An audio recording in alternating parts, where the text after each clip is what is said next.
end today, well, I decided to do a review, my take on The Rise of Skywalker, because it's a film that you just have to talk about sometimes. You just gotta talk about something like that.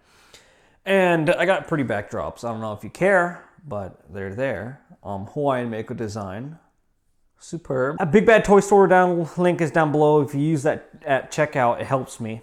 So that's a good way to help me. But The Rise of Skywalker. Now, this is going to have spoilers in it. So if you don't want to see any of the spoilers, for God's sake, tune out of this.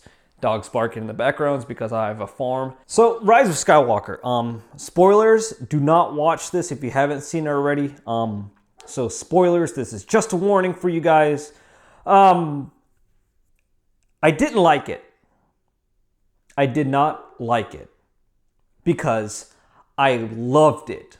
Now, why I love it, and I can say after seeing this film, I hate Rian Johnson for what he has done even more. I mean, it's inevitable. We all hate The Last Jedi and Rian Johnson for what he did to the fandom. Split us all up.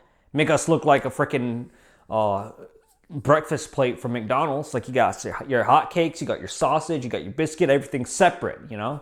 You want all that stuff blended together. I don't know where that's going to. But the thing about that is that he gave us reasoning to hate him as to how JJ was forced to push in so much into this one movie. And a lot of people are like, hey man, you know, like JJ just stuck everything on it. It was too fast paced and it was just a wildfire just watching it. You were just like, nyung, nyung, nyung, nyung, nyung, nyung, nyung, nyung, nyung, nyung. So people were all hating on it for that reason. So people were hating on it for that reason of JJ just, if the camera's moving, isn't it? So just basically hating on it because it was too fast paced, too much was shoved in it. But you have to avoid all that hate and understand that what JJ was doing was avoiding, like, having to. There's said to be there was a lot of cut from the movie because he had to make it a certain time frame. I'm assuming, but he had to make it so much in one movie, because if I think it would have been The Last Jedi would have been Palpatine revealed in that one. Final Order would have came out in The Last Jedi. And then they would have been on the verge of coming up high in The Rise of Skywalker, and then inevitably Palpatine meets his fate.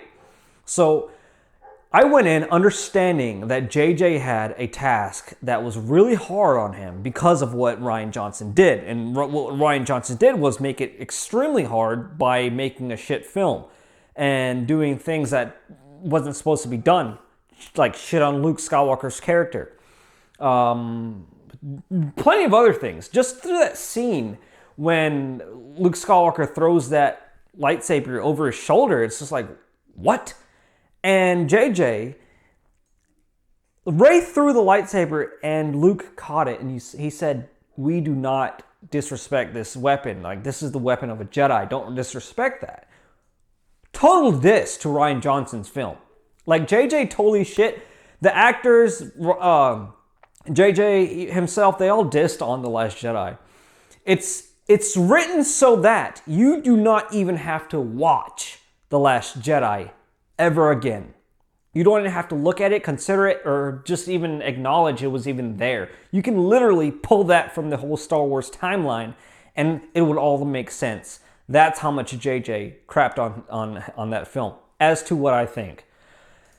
Now, people thinking that this isn't, I'm gonna go through my final thoughts in the beginning, and then I'm gonna go through step by step in the movie if I can remember all of it. I've only seen it once so far, so I'm going back to see it in IMAX. But people saying this is not a Anakin Skywalker lineage type film. The Skywalker saga ended at Episode 6, and this one is just basically a Palpatine trilogy.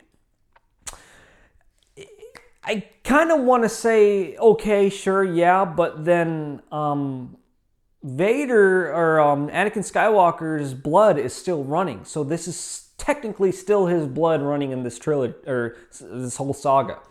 So this to me was a great way to end the saga. of all the movies. Some people just say it just ends this sequels really nicely. I think it ends all movies really nicely. And I gave it a pretty well rounded score in all. I didn't really see anything wrong or horribly bad with it. Now, with that being said, we start off with Kylo Ren just going all out crazy, killing people, and becoming a supreme leader. Finding Palpatine and finding out that Palpatine is his voice in his head. He talks as Snoke.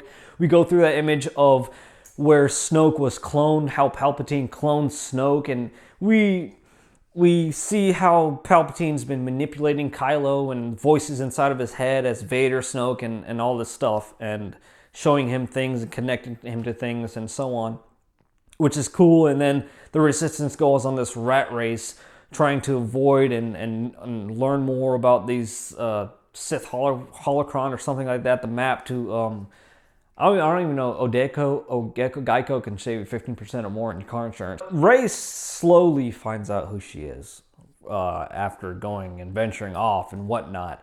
And I can't even remember stuff completely, but I know there's never a dull moment in this movie. Like in all, it was really good. It doesn't really lose its flavor. It doesn't lose its taste at all. It kind of gives you like satisfaction everywhere you look, and there's nostalgia, and there's like callbacks to certain things in the movie, like when Yoda's theme comes on, or Luke races the X-wing out of the water for Rey to escape after he like catches a lightsaber, Force Ghost. And I like that little connection that Rey and Kylo has. But one takeaway from the film that I have to say was pretty disturbing and weird for me has to be Hux. Because Hux is like, I'm the mole, I'm the traitor. And I'm like, wait, what? And then he's like, I just want to see Kylo lose. And I'm just like, you're doing your freaking, I couldn't tell if he was the mole. Supposedly he was the mole. But I was like, so you just want to see this guy lose? Is that why you're working against your entire legion? That to me, and then he got killed off really poorly to me. I think he got like blasted away really poorly for Hux. I mean, Hux was a pretty good character, although he's not the most best character in the film, but he was a high, renowned character, so I don't think they gave him a well enough death. I think they just wanted to sweep him away, get him out of the way, kind of a character. And then there were certain moments when, like Chewie was blowing up in that ship, and then we found out that wasn't him, and those are cool moments and stuff like that. Most of the drama for me comes down to the end where Rey meets Palpatine, and Palpatine, my God, I thought this was a scary movie when I was watching that thing. It literally looked like a scary movie. I thought,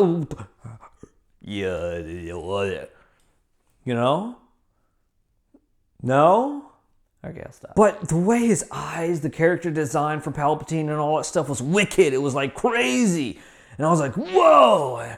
And there was a lot of crying in that movie. My wife cried. She cried a lot. But when Palpatine meets Rey and that whole confrontation, it reminded me so much. It was, a lot of people do say, like, Return of the Jedi rehashed, which I do not mind at all. I don't mind it at all because it's so good. I just loved every way they did it. But that scene where they meet up is so cool, and the Sith ghosts or whatever was sitting in the auditorium area.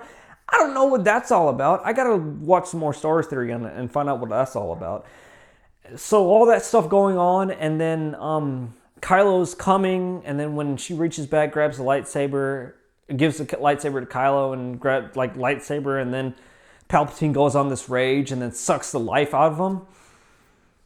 And that was pretty cool because Palpatine came back to life, essentially, with his life essence suction cup powers, which was cool. And if I skip a bunch of stuff, it's because I just can't remember. It just went by so fast. I was starstruck. I have to see it multiple times. But this is my initial review, my first time viewing, which is the real review. But when he did all that, he sucked up their life essence and their force energy out of their bodies into him, and he regained his lively essence because he was torn apart. And he's living because he said there's many ways to the dark side. That's unnatural. That Darth Plagueis the Wise speech that he gave to Anakin, he gave to Kylo.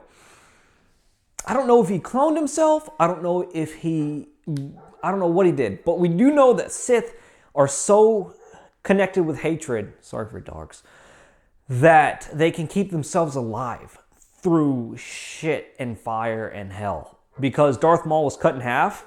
Literally cut in half, dying, falling down a hole, like certain death, but held on to life because of his hatred. And that's how Siths stay alive so long. Like Padme just got sad and she died. She fell over and died. So that's the thing with Sith. They can hold on to life because of their hate. Whereas the Jedi Force users can heal because of their light side. But anyway, I'm not sure if he's cloned or what, or he's just so much hate he held on to dear life because he's still all screwed up from that Death Star fall scene, I guess. I guess that's still him. But when he does that, he comes back up in this nice Sith, fancy, sexy looking robes, the reds, the Sithy look and all that stuff, and his Sith eyes started glowing. That was wicked. That was wicked cool. I really enjoyed that.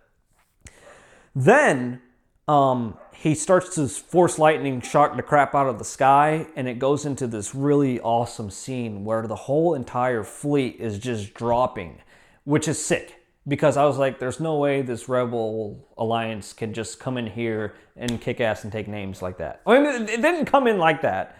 They had a bunch of help come afterwards, which the way Palpatine dropped those ships, totally believable. It's Palpatine. He's a Sith. He's the Emperor. There is no one better than him in the world when it comes to Sith, in the galaxy when it comes to Sith. So that was amazing to see. It was kind of like what we should have seen with Luke in The Last Jedi, but that was a missed opportunity, and now we get to see it with Palpatine, which is a good opportunity we got to see. Rey gets up and deflects it onto himself. Kind of weird because that shit's happened to him many times before, that his own Force lightning has killed him. His own force, his own powers has killed him, which was kind of weird for me. Then it comes to the part where Rey completely rapes the Emperor with his own lightning and then blows him away, therefore leaving the Emperor into atomizing shit.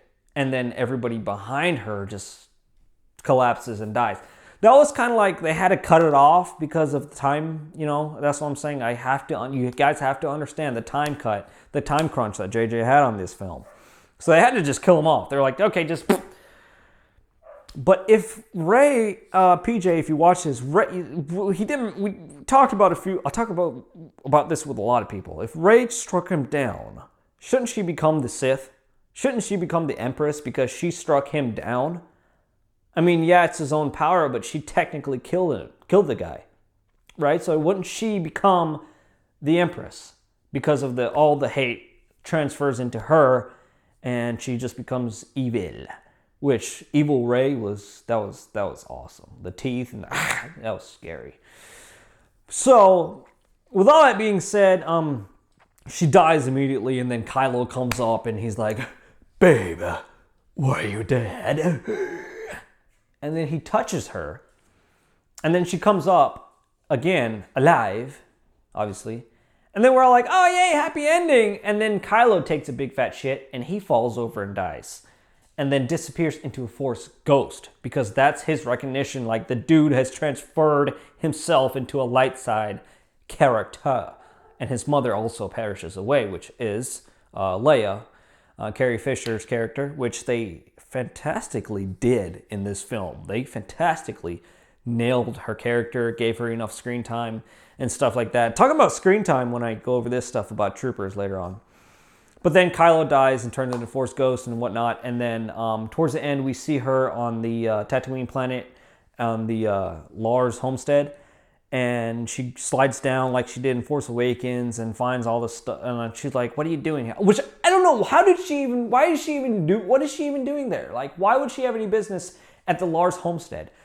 She has no correct, relevation to that place anyway. Why would you want to be there? So, that's kind of weird. I don't know. There's some things that's in the movies like, heh. But she's there. She sees the binary sunset by an old lady. She's like, "Who are you, you little bitch?" And then Rey's like, "I am." Hey, Leia and Luke. I'm Rey Skywalker.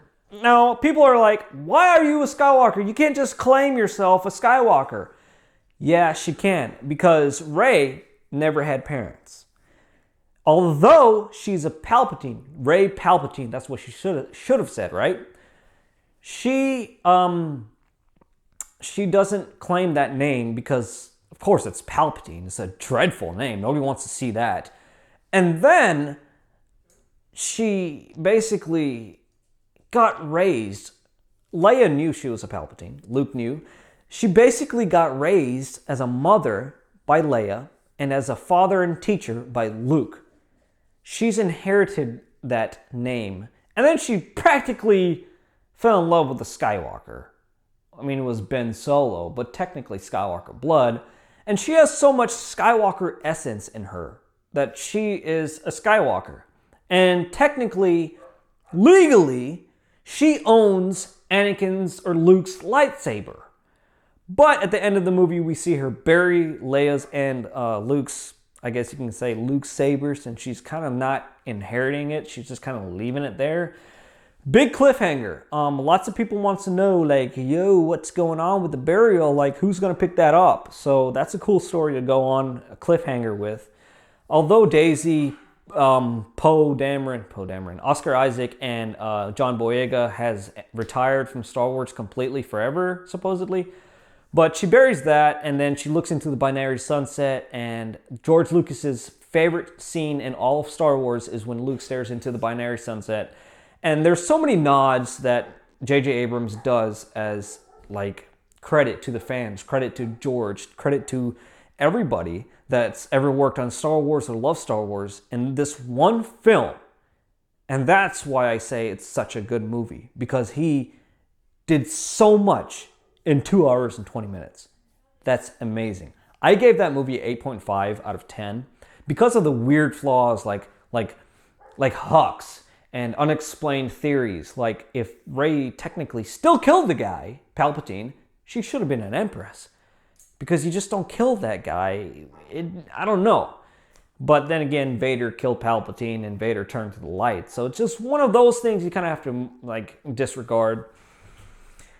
So about screen time, I don't think the troopers ever got enough screen time. But then again, in these type of movies, troopers never really get that much screen time. Troopers are always like background effects. You're not going to get screen time out of them. Like Sith troopers, by golly, those Sith troopers, the Final Order in general looks so badass with their cannons on each Star Destroyer ship. Another flaw I missed. I don't see how a rebellion fleet can go against some of the most top-notch tech, planet-destroying Star Destroyers and legions of TIE fighters. I don't get how they can go against and turn them all to dust, and at the end of the day, they're all just collapsing into the ground. That, to me, is kind of weird. But, understandably, it has to end. Somebody somehow has to end. So, whatever happened in the movie, it happened for a reason because of the time crunch. Otherwise, we would have saw a lot more details if JJ was to direct episode 8, which he didn't, and this is what we got, and I'm happy with it. So 8.5 out of 10. I highly recommend this movie. I highly love it. If you're a collector of anything Star Wars, it's enlightened you to collect more, because I'm hunting more stuff now from the sequels. And I'm glad that all this negativity, I hope all the negativity just diminishes into nothing because of this film. People are still hating on the film because you people ruined it for yourself. You went ahead, searched up all the leaks you could find, and then came back, was like, I don't like how Rey kills Palpatine, and how Palpatine is all like, rah.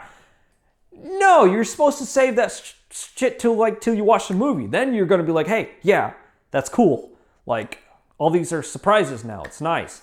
And instead, people ruin it for themselves, and then when they go see it, they're like, yeah, whatever, not surprised. And then they end up hating it because it's not how they wanted it. You can't make everyone happy. That's how the industry works. So the people who didn't like it either spoiled it for themselves or just completely toxifying this whole Star Wars thing for us. And if we keep doing that, that's why George sold it in the first place. So if you want to keep getting mad at Disney and whoever makes these movies, then expect less from what we get. They'll start delivering more plain Jane stuff. So it kind of, a lot of hate goes towards Rian, but at the same time, because of failures, people are able to pick up and really put out really good quality stuff. And that's what JJ did with the rise of Skywalker. So, if you like what you saw here at Easy Company Collectibles, make sure you subscribe. If you're new, if you're whatever, subscribe to the channel.